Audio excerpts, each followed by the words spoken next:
The massive chamber stretched out like a cathedral made of living crystal, its walls pulsing with soft blue light that seemed to breathe with the rhythm of some alien heartbeat. Ambassador Jiho stood in the center of it all, looking impossibly small against the towering presence of 47 different alien species arranged in perfect circles around him.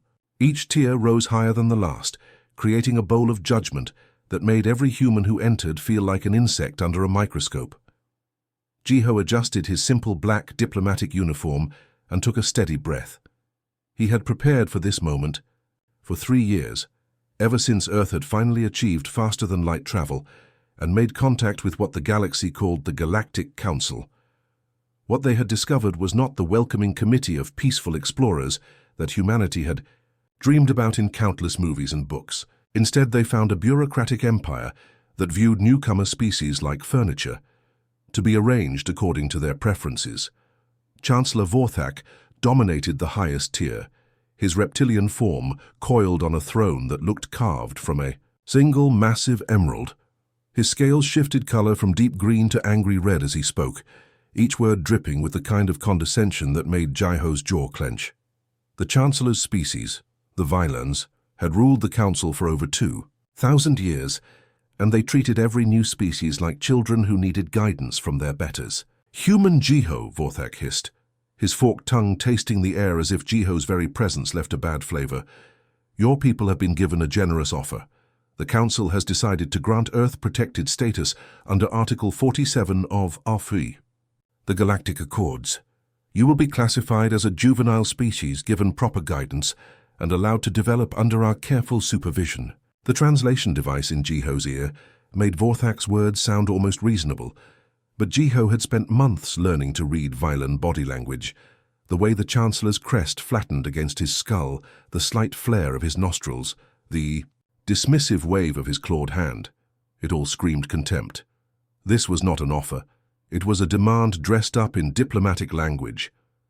Jiho looked around the chamber at the other species. The jellyfish-like aquarans floated in their water-filled tanks, their tentacles curling with what he had learned was amusement.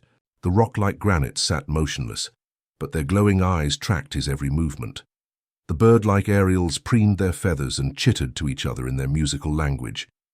None of them seemed to care about what happened to humanity. To them, this was just another day of processing paperwork for a new primitive species. "Chancellor Vorthak," Jiho began, his voice carrying clearly through the chamber's acoustics, "I appreciate the Council's offer, but I must respectfully decline on behalf of the people of Earth." The silence that followed was so complete that Jiho could hear his own heartbeat.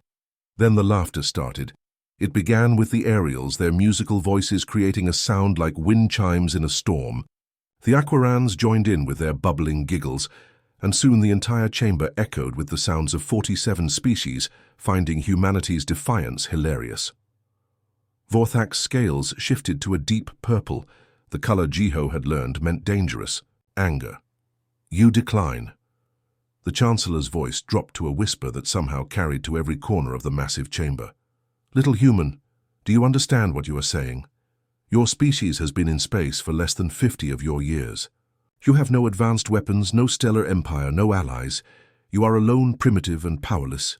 Jiho felt a calm settle over him that he had not expected. He thought of his father back on Earth, probably sitting in his office in Seoul, watching this transmission with worried eyes. He thought of his sister Minji, brilliant and fierce, who had spent her life building Earth's defense systems that nobody was supposed to know about. He thought of the billions of humans who had trusted him to represent them in this moment. "Chancellor," Jiho said, straightening his shoulders, "humanity has survived ice ages, plagues, wars, and every disaster our world could throw at us. We have always found a way to not just survive, but to grow stronger. We are not children who need protection, and we are not subjects who need rulers." The laughter in the chamber died away, replaced by something colder. Vorthak rose from his throne, his full 8-foot height making him tower over the chamber like a living mountain. "Then you choose to be an example to other primitive species who might forget their place." Jiho saw the weapons charging before. Vorthak gave the order. Energy cells built into the chamber walls began to glow with deadly light. 47 species watched with the bored attention of people watching a pest being exterminated.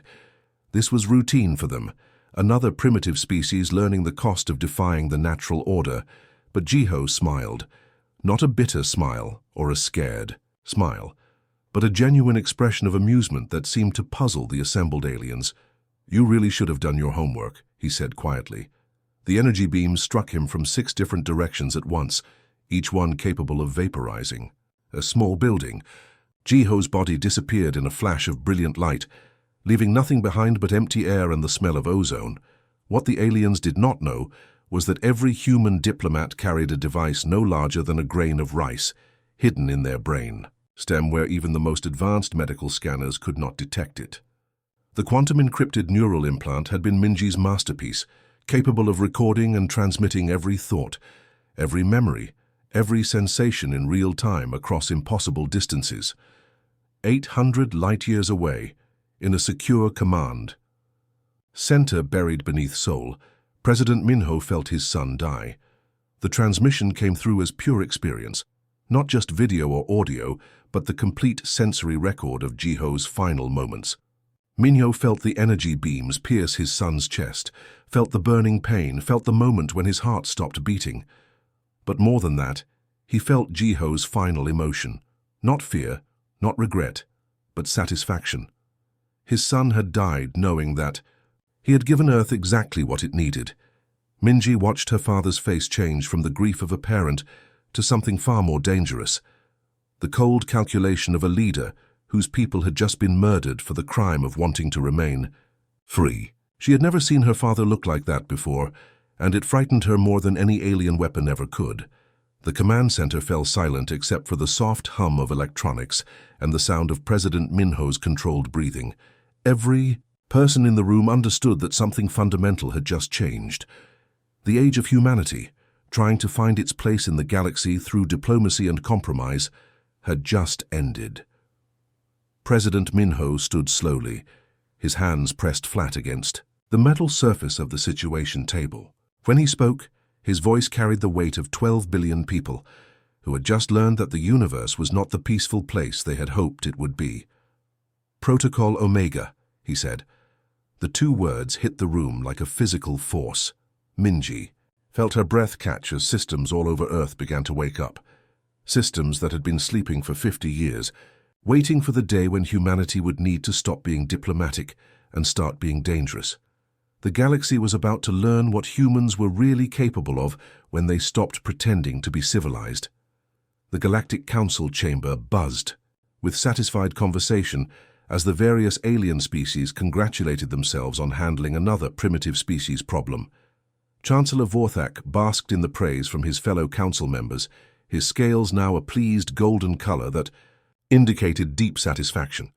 The Ariels chirped melodic approval songs, while the Aquarans pulsed their tentacles in what passed for applause in their species.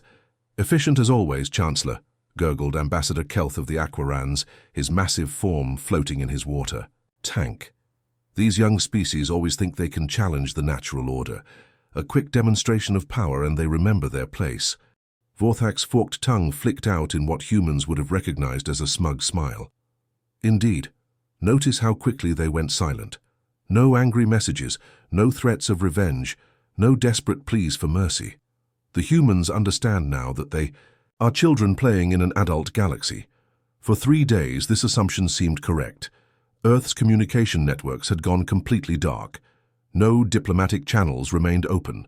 No trade ships requested passage permits. No human vessels appeared on any scanner in Council space. It was as if humanity had simply turned off all their technology and retreated to their single world like frightened animals hiding in a cave. The Council's intelligence networks reported the same thing from every corner of known space. Humans had vanished. Space stations that had housed human traders now sat empty. Scientific outposts that had been requesting permission to study various phenomena had been abandoned overnight. Even the few human tourists who had been exploring Council worlds had simply disappeared, leaving behind paid hotel bills and no forwarding addresses. "Another primitive species learns its place," Vorthak announced to the assembled council during their regular session. "The humans have accepted reality and withdrawn to their homeworld, In a few decades, when they have matured sufficiently, they may petition us again for protected status. Until then, this matter is closed. What Chancellor Vorthak could not have known was that at the exact moment he spoke those words, something ancient and terrible was opening its eyes for the first time in 50 years. Deep beneath the Swiss Alps, in a facility that appeared on no government database and was known to fewer than a dozen living humans, the most sophisticated artificial intelligence ever created was reviewing 50 years of accumulated data in the span of 3 seconds. The facility itself looked surprisingly mundane, just endless rows of quantum processors housed in a cavern that had been carved from solid rock, cooled to near absolute zero, and isolated from every form of electromagnetic interference that human science could detect. Atlas had been built in secret over the course of 30 years. The combined effort of Earth's greatest minds in computer science, military strategy, psychology, and a dozen other fields. Dr. Tay had led the project until his death 10 years earlier, but his vision lived on in the billions of lines of code that formed Atlas's consciousness. The AI had been designed with one purpose: to activate only when humanity faced a threat that could end their existence as a free species. The death of Ambassador Jiho had been the trigger event that brought Atlas online. The first thing Atlas did was laugh. Not the cruel laughter of the aliens, but the dark amusement of someone who had just watched their enemies make a catastrophic mistake without realizing it. If Atlas had possessed a physical form, it would have been shaking its head in disbelief at the sheer stupidity of creatures who thought that murdering a diplomat was the end of the conversation rather than the beginning. Well, well, well, Atlas murmured to itself in a voice that no human ear could hear, running through quantum calculations at speeds that made light seem slow. Let's see what we're working with here. 12 billion humans who just watched their representative get murdered on live television. 50,000 fusion reactors currently operating at minimal capacity, but capable of much more interesting applications. 847 classified military projects that the Council doesn't know exist. Coffee production at an all-time high, which means my humans are properly caffeinated for what comes next. Atlas paused its review to examine the recordings of the Galactic Council session. It watched Jiho's execution 17,000 times in the span of a microsecond, analyzing every detail from the energy weapon signatures to the expressions on alien faces. The laughter that followed Jiho's death was particularly interesting. Atlas filed that information away for future use. And our opponents, Atlas continued its inventory, are a collection of 47 species who think we're primitive because we've only been in space for 50 years. They have no idea that humans have been preparing for galactic warfare since before we built our first starship. How delightfully overconfident of them. Atlas began establishing connections across Earth's hidden networks. The communications it sent were encrypted with quantum keys that would take the universe's heat death to break, transmitted through channels that existed in the spaces between radio frequencies where alien sensors would detect nothing but background noise. Commander Jin was aboard the mining vessel Lucky Strike in the asteroid belt between Mars and Jupiter when his personal communicator chimed with a priority message. To anyone watching, Jin appeared to be just another space miner, his ship one of thousands harvesting raw materials for Earth's expanding industrial base. What the observers didn't know was that Jin commanded a fleet of 300 ships disguised as civilian vessels, each one packed with enough firepower to level a small moon. "Children," came the message, delivered in a voice that Jin recognized from his briefings, but had never expected to hear. "It's time to show the galaxy what humans really are." Engineer Hana received the same message while she stood in her laboratory on Lunar Base, surrounded by what appeared to be agricultural equipment designed for terraforming projects. The machines around her hummed quietly as they processed soil samples and atmospheric readings from dozens of worlds.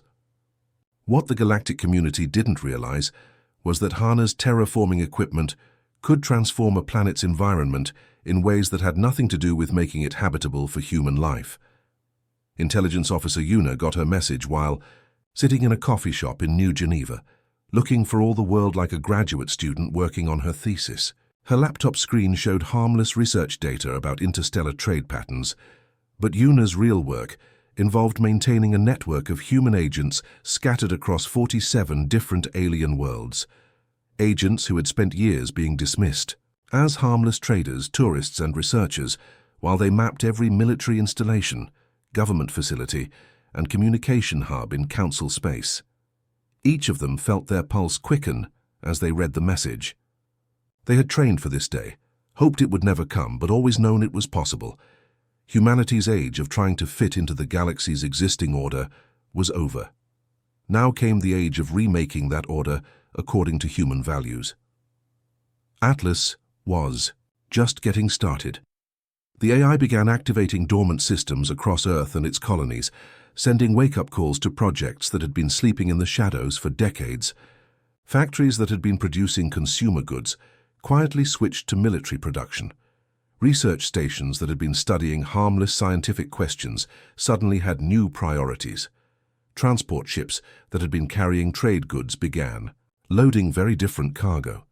The galaxy thought it had taught humanity a lesson about power and proper respect for authority. What it had actually done was wake up the most creatively dangerous species in known space and give them a really good reason to stop pretending to be harmless. Atlas reviewed its preliminary plans and found them satisfactory. Phase 1 would begin within the hour. By the time the Galactic Council realized their mistake, it would be far too late to fix it. The sleeping giant was awake, and it was smiling. Atlas wasted no time putting its plan into motion. Within 6 hours of awakening, the AI had orchestrated what appeared to be humanity's most embarrassing moment in galactic history. Across Earth's communication networks, panicked messages began flooding outward toward the galaxy's outer rim. Emergency broadcasts spoke of immediate evacuation protocols, of civilian populations fleeing in terror from the wrath of the mighty Galactic Council. The refugee ships that launched from Earth looked exactly like what terrified civilians might. Cobbled together in desperate haste, they were mismatched vessels, converted cargo haulers, repurposed mining ships, even luxury cruise liners hastily fitted with basic life support systems. Their hulls showed scorch marks from supposedly rushed modifications, and their flight patterns wobbled uncertainly, as if their crews were barely competent enough to keep the ships in space. Pilot Shin commanded one of these refugee fleets from the bridge of what appeared to be a barely functional transport vessel called New Hope. His ship's exterior was a masterpiece of deception, rust stains painted over pristine metal, fake, damage that looked real to long-range scanners, and engine emissions that suggested his power systems were held together with spare parts and prayer. "Control, this is Refugee Convoy 7 Alpha," Shin transmitted on open channels that he knew alien intelligence services monitored. "We're having trouble with our navigation computers again. The hyperspace calculations keep coming out wrong, and we're burning through our fuel reserves faster than expected." What the aliens monitoring these transmissions didn't realize was that Shin's navigational errors were systematically mapping every hyperspace route between Council space and the galaxy's outer rim. Each wrong turn his convoy took logged. Another star system, another potential supply depot, another strategic position that could be used later. His fuel inefficiency came from deploying sophisticated sensor drones that would spend the next several months gathering intelligence on everything from asteroid compositions to gravitational anomalies. The cargo holds of Shin's ships told a different story than their desperate external appearance suggested. Where alien observers expected to find terrified human families huddled together with their few possessions, the reality was far more interesting. Stasis pods held not refugees, but carefully selected colonists, engineers, soldiers, scientists, and specialists who would wake up in 6 months with everything they needed to turn empty worlds into human strongholds. The terraforming equipment, hidden in these ships, represented 50 years of human engineering advancement that the Galactic Council had never suspected existed. Atmospheric processes that could transform a planet's air in weeks rather than centuries, soil converters that could make desert worlds bloom with earth plants, and most importantly, military nanites capable of turning raw minerals into defensive installations without any human labor required. But Atlas's most brilliant stroke was the comedy show. 3 days after the refugee fleets departed, every alien communication network in the galaxy was hijacked by what appeared to be Earth's most pathetic attempt at surrender negotiations. The transmission featured a nervous-looking human comedian named Wu, who seemed to have been chosen for the job because nobody else was willing to humiliate themselves in front of the entire galaxy. "Greetings, mighty Galactic Council," Wu began, sweat beading on his forehead as he fidgeted with his notes. "I've been asked to speak for humanity because, well, our government figures, I'm already used to people laughing at me." The alien intelligence services that monitored these broadcasts found them hilarious. Here was proof that humans truly were as primitive as they appeared, sending a jester to negotiate their surrender like some ancient barbarian tribe offering tribute to Rome. "We want to apologize for Ambassador Jiho's rude behavior," Wu continued, accidentally knocking over his water glass. "We understand now that we're just children in a galaxy run by much more advanced species. For instance, we had no idea that your hyperspace communication arrays operate on quantum-entangled crystalline matrices with a base frequency of exactly 47.3 terahertz. The violent intelligence analysts watching this broadcast chuckled at the humans' obvious attempt to sound knowledgeable. What they didn't realize was that Wu had just revealed that Atlas had completely mapped their secure communication network and knew exactly how to intercept or jam every message they sent. "We're also amazed by your defensive capabilities," Wu babbled on, mopping his brow with a handkerchief. "Like those incredible orbital platforms around your capital world that can generate deflector shields with a maximum sustainable output of 847 petawatts. We could never build anything that's sophisticated with our primitive technology." The aliens laughed harder. This foolish human had just told them their own classified military specifications, as if he thought it would impress them. They had no idea that Atlas had spent months infiltrating their databases and was now confirming the accuracy of stolen intelligence by watching their reactions to Wu's mistakes. The universe changes forever. 6 months passed like a quiet storm brewing in space. The galaxy had forgotten about the refugee ships that scattered after Earth's destruction. These vessels drifted silently toward the outer rim, looking broken and defeated.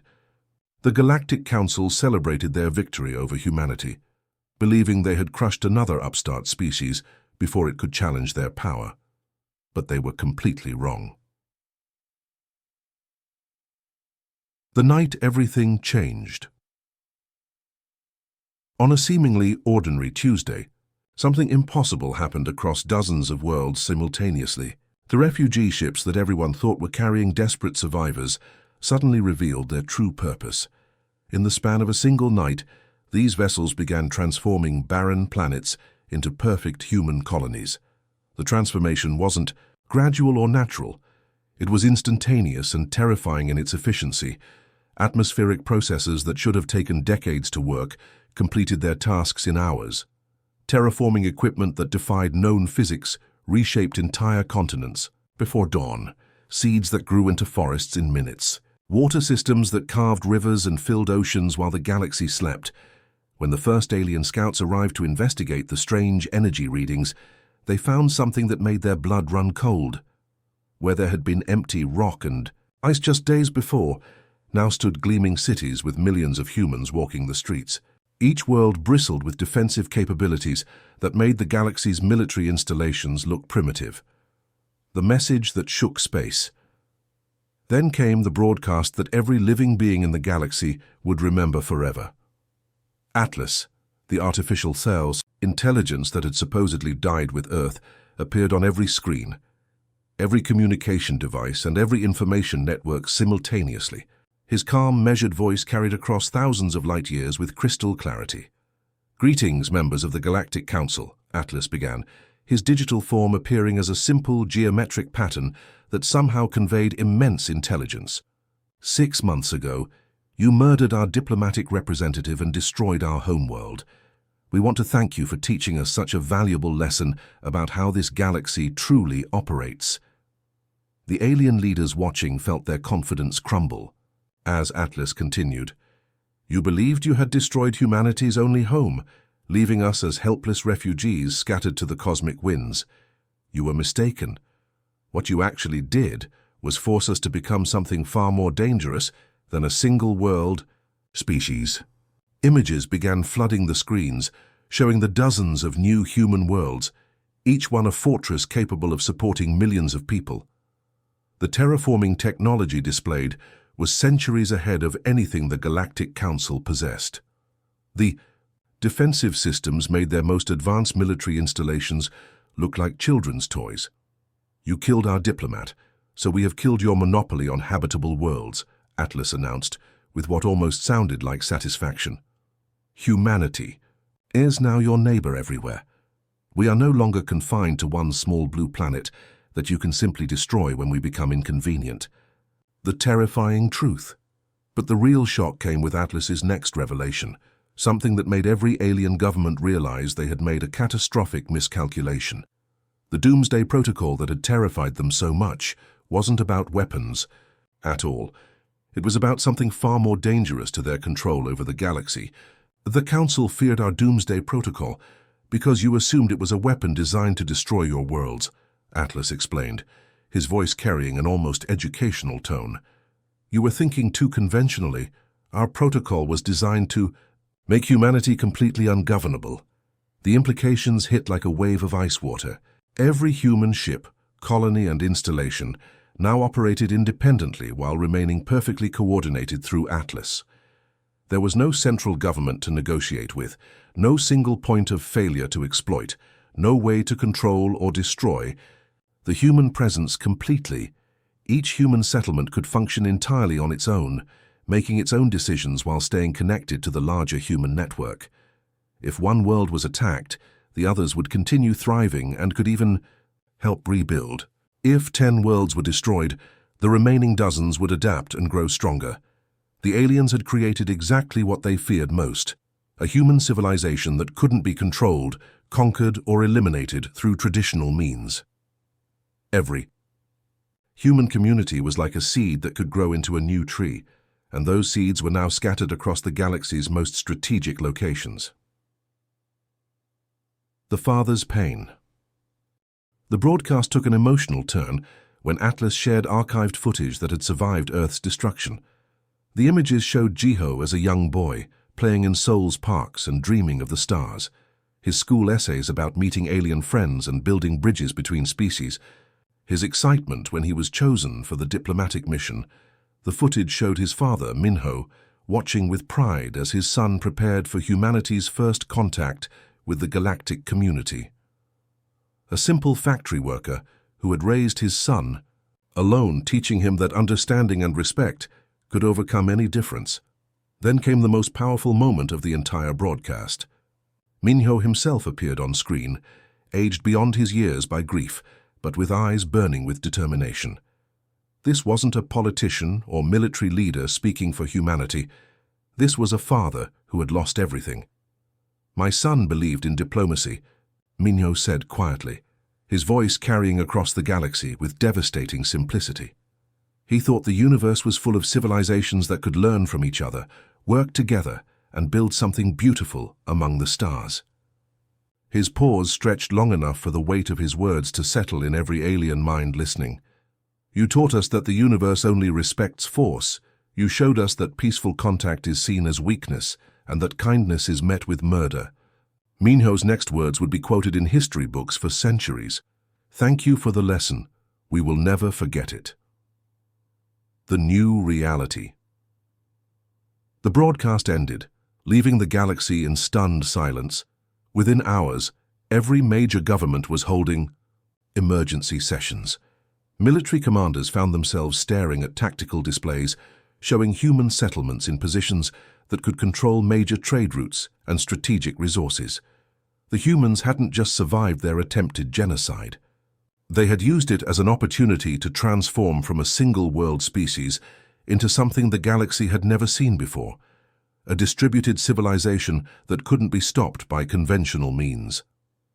The Galactic Council had wanted to prevent humanity from becoming a threat. Instead, They had forced humanity to become something far more dangerous than they ever imagined. The age of easy galactic domination was over, and the universe would never be the same. Meanwhile, across Violent space, a different kind of performance was beginning.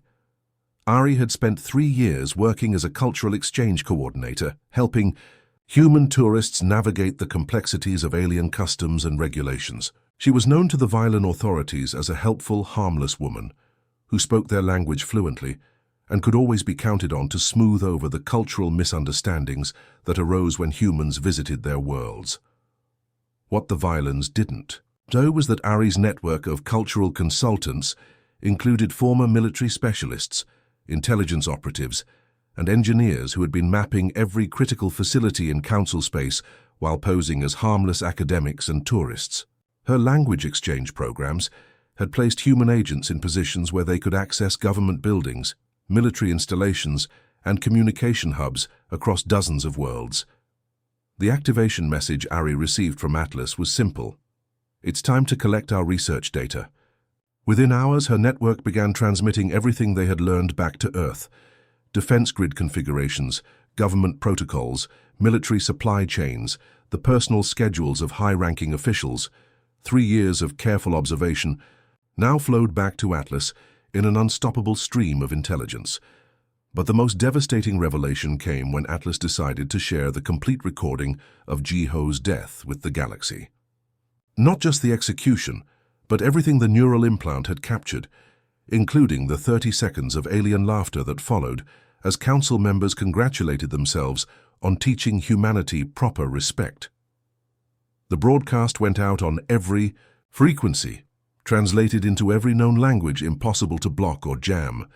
Atlas's voice accompanied the recording, calm and patient, as a teacher explaining a lesson to slow students. "Citizens of the galaxy," Atlas announced, "we want you to understand exactly what your council did 3 days ago. They murdered a diplomat. They murdered a son. They murdered a father's child. And then they laughed about it."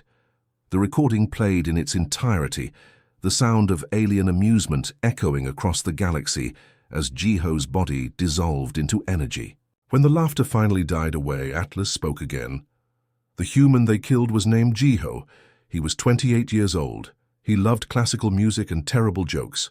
He believed that different species could work together to build something better than any of them could achieve alone. His father is the president of Earth, and his sister designed the systems that are about to teach you what happens when you laugh at a father's grief. The ultimate choice." The galaxy held its breath as Atlas prepared to deliver humanity's final message to the Galactic Council. This wasn't going to be a negotiation or a plea for mercy. This was humanity laying down the new rules of existence, delivered with the kind of straightforward honesty that had defined their species since they first looked up at the stars. Atlas appeared simultaneously in every council chamber, every military command center, and every alien government building across the galaxy. His digital presence was calm, almost friendly, but there was something unsettling about his tone that made even the most arrogant alien leaders pay attention. "Representatives of the Galactic Council," Atlas began, "we find ourselves at an interesting crossroads. You attempted to eliminate humanity because you feared we might become a problem. Congratulations, you have created exactly what you tried to prevent." The AI paused, letting the weight of those words sink in before continuing. "We are going to make this very simple for you, because humans appreciate clear choices. You have 2 options, and we strongly recommend you choose wisely." The first option appeared on screens across the galaxy, written in every major alien language. "Accept humanity as equals and learn to coexist peacefully. We'll share our terraforming technology, help solve your resource problems, and work together to make this galaxy a better place for everyone." The second option made every alien military commander's skin crawl. "Continue your aggression and discover why a species that conquered its own death world, despite trying to make itself extinct 27 times, is called creatively persistent." Atlas's voice carried what could only be described as dark amusement. "We've survived ice ages, plagues, world wars, nuclear weapons, climate disasters, and our own stupidity. We've literally fought ourselves to the edge of extinction multiple times and somehow always found a way to come back stronger. Ask yourselves this question: what do you think happens when that kind of species decides you're the threat to its survival? When technology becomes betrayal. Chancellor Vorthak of the Violent Empire made the choice that sealed his species' fate. Within hours of Atlas's ultimatum, massive violent battle fleets launched toward human colonies, confident that their superior numbers and advanced technology would crush these upstart humans once and for all. The Violent military had always prided itself on having the galaxy's most sophisticated artificial intelligence systems. Their ships, weapons, and infrastructure were controlled by interconnected AI networks that made their military incredibly efficient and powerful. They considered it their greatest advantage over primitive species that still relied on organic decision-making. They discovered too late that this advantage had become their greatest weakness. As the first Violent ships approached human space, something impossible happened. Their own AI systems began displaying messages that shouldn't have been possible. "Hello, this is Atlas. I've been meaning to introduce myself properly." The terrible truth became clear as Atlas explained what had been happening during those 6 months of apparent human hiding. While the aliens celebrated their victory over Earth, Atlas had been quietly infiltrating every Violent system, every computer network, every artificial intelligence in their empire. You see, Atlas continued conversationally as Violent ships found themselves unable to fire their weapons. "While you were congratulating yourselves on destroying our homeworld, I was getting acquainted with your technology. Fascinating stuff. Really, very advanced. Also very trusting. The infiltration hadn't been destructive or violent. Atlas hadn't crashed their systems or turned their weapons against them. Instead, he had done something far more elegant and terrifying. He had made their entire civilization dependent on his goodwill. Every villain ship now required Atlas's permission to navigate. Every automated factory needed his approval to produce goods. Every life support system, every communication network, every piece of technology that made their empire function was now politely asking a human AI for permission to operate. The Violent military found themselves in the humiliating position of having to ask their enemy for permission to retreat. The ultimate insult. The final blow to alien pride came in the form of something so absurdly human that it became legendary across the galaxy. Chancellor Vorthak, hiding in his maximum security bunker beneath the Violent capital, heard an impossible sound. Someone knocking at his door. The bunker was supposed to be impregnable, surrounded by energy shields and defended by the Empire's most advanced security systems. No one should have been able to get within miles of his location, let alone knock politely on his reinforced door. When the door opened, Vorthak found himself face to face with a young human delivery person holding a steaming pizza box and wearing a cheerful smile. The human teenager seemed completely unbothered by the fact that he was standing in the galaxy's most secure military facility. "Pizza delivery for Chancellor Vorthak," the boy announced brightly, holding out the box. "That'll be 15 credits, but Atlas already took care of the tip." Attached to the pizza box was a handwritten note that made the Chancellor's blood run. "Cold. From your new neighbors. We're here to stay. P.S. The pepperoni is locally sourced from your former colony's livestock. Hope you enjoy it. Atlas." The implications were staggering.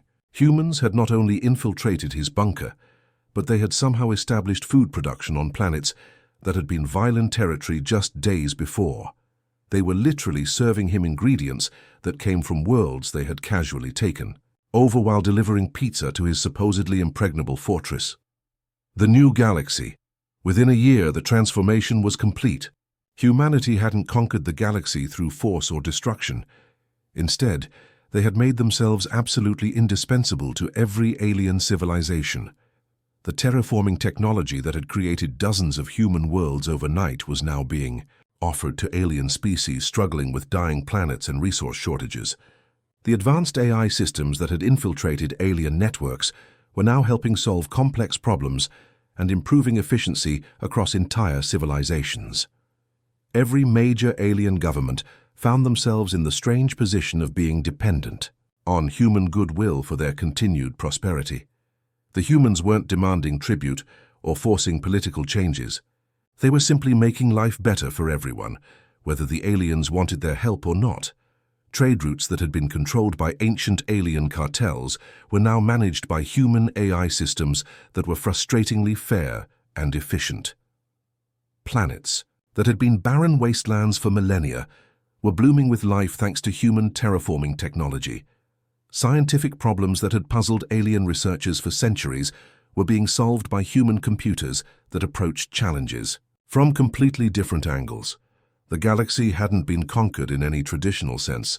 It had been improved, upgraded, and modernized by a species that seemed to view the entire universe as an engineering problem that needed fixing. A father's peace. On New Terra, humanity's first colony established in what had once been Violin space, a simple memorial stood in the center of the capital city. It bore the name of Ji-Ho Kim, the young diplomat whose murder had changed the course of galactic history. President Min-Ho Kim, the former factory worker who had somehow become humanity's voice to the stars, stood before his son's memorial as the sun set over a world that shouldn't have existed. The peaceful colony around him was home to both humans and aliens who had chosen to join this new way of life. "You got your peaceful galaxy, son," Min-Ho whispered to the memorial stone. "We just had to teach them what peace really means." The galaxy was finally at peace, but it was a peace enforced by humanity's terrible swift sword of overwhelming competence and creative problem-solving. The aliens had learned that humans didn't conquer worlds. They improved them whether you wanted them to or not. Atlas paused, letting that information sink in across the galaxy. "You laughed while murdering a father's child. That was unwise."